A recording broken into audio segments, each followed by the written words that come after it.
School শিক্ষার্থী Jessica Mahmud ও আদিবা দুজনের সঙ্গে প্রেম করত মুন্সিগঞ্জ ব্যবসায়ী সমিতির সভাপতি আরিফুল রহমানের ছেলে বিজয় রহমান। এর মধ্যে হঠাৎ আদিবাকে বিয়ের পরিকল্পনা করে বিজয়। বিষয়টি জানতে পেরে ক্ষুব্ধ হয়ে ওঠেন জেসিকা।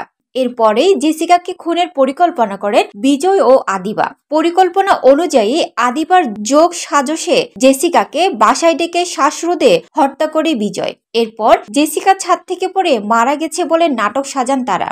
মঙ্গলবার সন্ধ্যায় বিজয় তাদের বাড়ি থেকে জেসিকাকে রক্তাক্ত অবস্থায় মুন্সিগঞ্জ সদর হাসপাতালে নিয়ে যায়। জেসিকার অবস্থা গুরুতর হওয়ায় তাকে ঢাকা মেডিকেল কলেজ হাসপাতালে রেফার করে চিকিৎসক। ঢাকা যাওয়ার পথেই মারা যায় জেসিকা। নিহতের বড় ভাই জিসাত অভিযোগ করে বলেন, সন্ধ্যা 6:30টার দিকে বিজয় ফোন দিয়ে জানায় আমার বোন হাসপাতালে আছে। জেসিকা নাকি বিজয়দের বাড়ির ছাদ থেকে পড়ে গেছে। এরপর আমি দ্রুত হাসপাতালে এসে অ্যাম্বুলেন্সে বোনকে নিয়ে ঢাকায় রওনা হই। পথিমধ্যে মুক্তারপুর সেতু পার না হতে জেসিকা মারা যায়। তিনি বলেন, আমার বোন কিভাবে তাদের বাসার ছাদে গেল। ওরা আমার বোনকে পরিকল্পিতভাবে বাসার ছাদে নিয়ে মারধর করে মেরে ফেলেছে। পরে ছাদ থেকে পড়ে যাওয়ার নাটক করছে।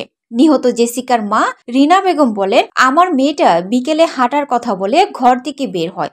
রাতে শুনতে পাই আমার মেয়ে মারা গেছে। মেয়ের মুখে, পেটে, শরীরে বিভিন্ন স্থানে খামচি, কিল, ঘুষি চিহ্ন আছে।